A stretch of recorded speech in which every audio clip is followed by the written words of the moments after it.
Chellarkovil Jnanodayam arts and sports ക്ലബിന്റെ നേതൃത്വത്തിൽ volleyball tournament സംഘടിപ്പിച്ചു. നിരവധി ടീമുകൾ പങ്കെടുത്ത tournament Peermade DYSP Vishal Johnson ഉദ്ഘാടനം ചെയ്തു. നിരവധി കലാകായിക പ്രതിഭകളെ കണ്ടെത്തി പ്രോത്സാഹിപ്പിക്കുകയും ചെയ്തിട്ടുള്ള ജ്ഞാനോദയം ആർട്സ് ആൻഡ് സ്പോർട്സ് ക്ലബിന്റെ നേതൃത്വത്തിൽ വോളിബോൾ ടൂർണമെന്റ് നടന്നു.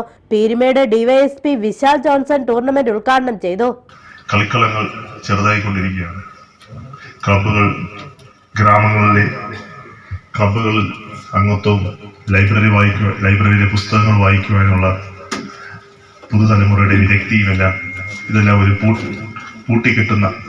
പൂട്ടിക്കെട്ടേണ്ട അവസ്ഥയിലേക്ക് മാറിക്കൊണ്ടിരിക്കുന്ന സാഹചര്യത്തിൽ കഴിഞ്ഞ 51 വർഷമായി Jnanodayam arts and sports club നടത്തി വരുന്ന പ്രവർത്തനങ്ങൾ ശ്ലാഘനീയമായിട്ടുള്ളൊരു കാര്യമാണ്. ചടങ്ങിൽ ക്ലബ് പ്രസിഡന്റ് സുഭാഷ് കൊന്നക്കൽ അധ്യക്ഷത വഹിച്ചു. ചക്കുവള്ളം ഗ്രാമപഞ്ചായത്ത് standing committee chairman Mathew PT, club ഭാരവാഹികളായ ജോണി ഓട്ടയ്ക്കൽ, ജോളി ജോർജ് തുടങ്ങിയവർ സംസാരിച്ചു. വോളിബോൾ രംഗത്ത് ജില്ലയിലെ പ്രമുഖരായ 8 ടീമുകളാണ് ടൂർണമെന്റിൽ പങ്കെടുത്തത്.